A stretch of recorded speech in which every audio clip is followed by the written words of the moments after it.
Hello students, I wish to welcome you to Entrepreneurship Studies class ENT201. My name is Dr. Nelson Nkwo, your lecturer for today. ENT or Entrepreneurship at large has a global aim of developing entrepreneurial mindset of undergraduates and to equip them with relevant skills that are necessary to starting new businesses or innovating an existing ones for optimal performance. So that is to say that the global objective of entrepreneurship study is to make undergraduates of tomorrow entrepreneurs. Today, we are going to be focusing on the topic Introduction to and Theories of Entrepreneurship. What are the learning objectives? What do we intend to achieve? It's expected that at the end of this lecture, the students should be able to understand who an entrepreneur is, the characteristics of an entrepreneur. They will also be able to explain the concept of entrepreneurship and the entrepreneurial processes. Also, they should be able to understand the key theories that frames entrepreneurship. And at the end of the lecture, to be able to develop characteristics and skills required to be a successful entrepreneur. Quickly, who is an entrepreneur? There is no generally agreed universally acceptable definition of who an entrepreneur is. It varies from scholar to scholar. However, an entrepreneur is an agent who buys means of production at specific price in order to combine them in producing a new product or making a new service.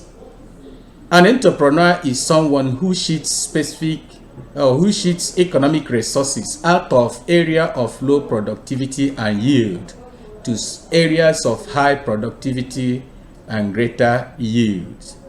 That is the aim and the target of an entrepreneur.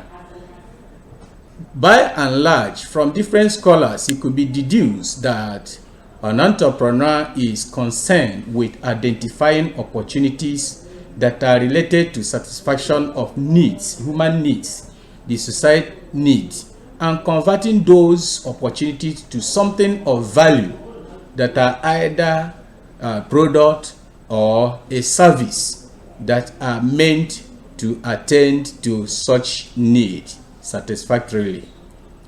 Those opportunities must be such that address or solve problems in the society. Of course, every business person, engages in such, to enhance his or her wealth, and that could only be if what the business, an entrepreneur, what he provides, if he's able to solve problem, and those that are in the class of such problem exchanges the goods or service for monetary value. So an entrepreneur takes advantage of opportunities around them. Therefore, then what are the characteristics of a successful entrepreneur?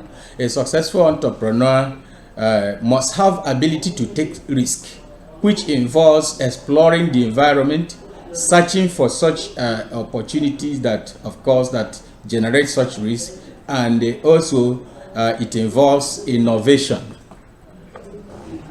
Another characteristic of an entrepreneur is that he must be an innovator or an inventor. Innovator in the sense adding value or making an existing service or product, adding some value to it, or inventing a new product entirely. An entrepreneur is also a creative thinker. It's one that could come in an environment and be able to create something, imaginative thought that will bring out, create an imaginative product or service that will attend to human need. He must also have knowledge of the of the how the market functions, the market where such goods or service needs to be marketed. He must have a manufacturing know-how, also have marketing skills and business management skills. These skills are important if an entrepreneur must succeed. He must have ability to cooperate with others. Of course, no man is an island. Every product or most products and services have they are in chain, meaning that an entrepreneur must need the corporation must need the service or a skill of others in order to be able to produce huge goods or services. Then moving forward, what is entrepreneurship? Having known whom an entrepreneur is and the characteristics of an entrepreneur. What is entrepreneurship itself? Entrepreneurship is a process by which individual or individuals, either within or outside an organization, pursues opportunities that are around. Of course, the key word to entrepreneurship is opportunity. So the process through which or by which an individual, either within an existing organization or outside an organization, pursues such opportunity. Entrepreneurship also applies both to small, medium, and large-scale firms. So it could be seen in a small firm, could be in medium-sized firm. It could also be found in large-scale enterprises. It could be, it could also be a new venture, either new venture, social enterprises, or even entrepreneurship could also apply to non-profit making organization. That is to say that it cuts across different classes of business ventures and business outfits. So what is the concept of entrepreneurial process? What is the concept? There are steps that are involved in entrepreneurial process in order to achieve success. So steps involved in success of an entrepreneurial activity includes one. First of all, to conceive business idea. That is the starting point.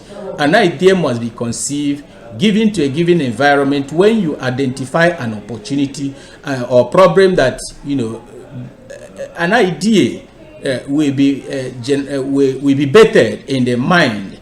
Dream will be formed, and from there one will be able. The next step is to conduct personal SWOT. That is strength, the strength, the weakness, the opportunities, and the traits that are attached or could be attached to such business idea. That has to be done. Then the next thing that follows is to identify the product or service that one wants to actually venture into, that will be able to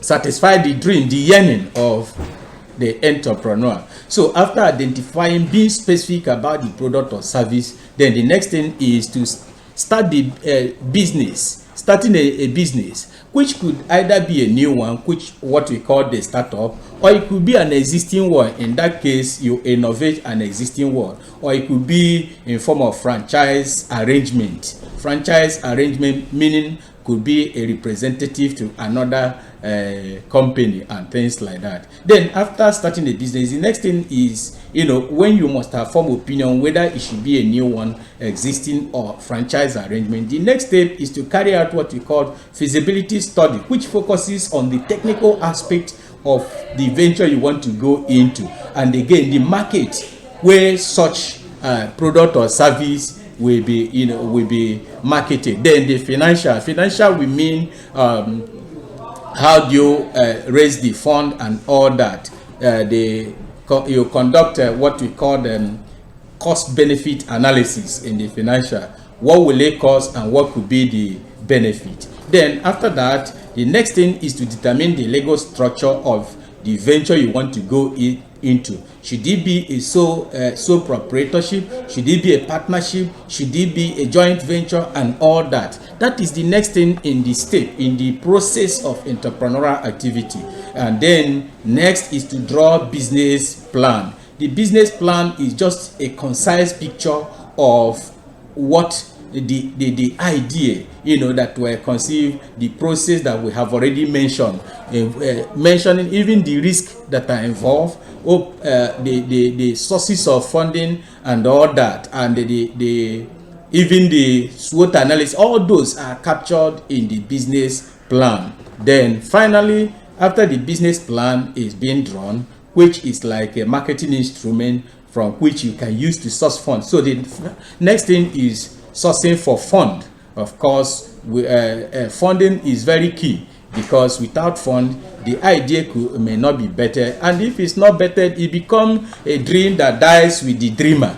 Then finally is to manage the risk. Of course, every business venture has risk element, yes, and of course to manage growth, because there's what we call business life cycle, from the starting point to the growing to the point of stagnation. At that point, you need to manage it very well. If not, it will decline back to zero. So managing the risk and the growth risk as well becomes key. Then moving forward, what are the key theories that frame entrepreneurship?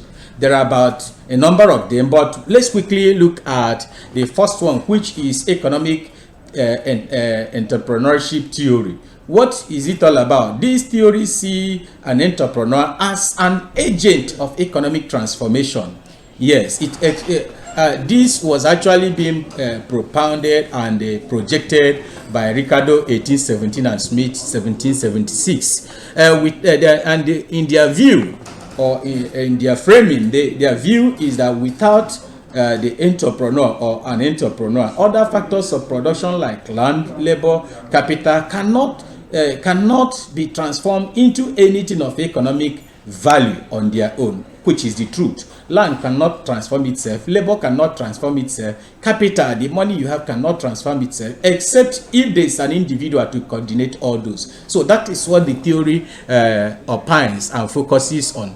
Moving forward, the next is psychological entrepreneurship theory, which recognizes traits, motives, and personalities as significant factors that instills entrepreneurial spirit in an individual. This theory insists, as being propounded by psychologists, tends to believe that there is an inner urge or force, what is called personal traits, in every man or in a man that makes him desire a change of status and a position, and that such drive, is an innate drive that makes one to go into entrepreneurial venture. Then they also believe that entrepreneurs that they can personally make a difference, and the individual's integrity and vision is of very key, which depends on the trait that such an individual has. Moving forward, then the sociological entrepreneurship theory. They argue, or this theory argues, that a person's environment is the primary motivating factor. The environment one finds himself, that it is what motivates such an individual into going into entrepreneurial activities. Of course, they identify four of such social contexts that relate to entrepreneurial opportunity, which includes social network, life course stage, ethnic identification, and the population ecology. These are some of the strand on which this theory is built on.